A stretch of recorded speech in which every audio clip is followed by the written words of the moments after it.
मकामी हुकूमतों को बाइख्तियार बनाने के लिए सुप्रीम कोर्ट अहकामात पर अमल दरामद का मामला। MQM की दरखास्त पर सिंध हाई कोर्ट ने हुकूमत सिंध एडवोकेट जनरल सिंध को नोटिस जारी कर दिए। बल्दियाती इख्तियारात से मुताल्लिक दरखास्तों को यकजा कर दिया। तवील तहकीकात के बाद 18 फरवरी को शहबाज शरीफ और हमजा शहबाज के खिलाफ मनी लॉन्ड्रिंग केस में फर्द जुर्म आयद होगी। बाकायदा ट्रायल शुरू होगा।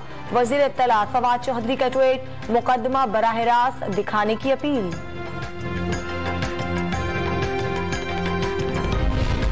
तहरीके आदम एतमाद और लॉन्ग मार्च पर तबादला ख्याल के लिए अपोजिशन लीडर शहबाज शरीफ और PDM सरबराह फजलुर रहमान आज लाहौर में सर जोड़ेंगे। 5 वज़रा ने मुस्लिम लीग से राब्ता कर लिया। PTI के अरकान असम्बली सियासी मुस्तकबिल बचाना चाहते हैं।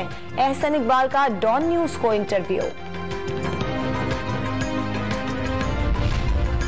ऑपोजिशन के सरगर्म होने के बाद जहांगीर तरीन ग्रुप भी मुतहर्रिक।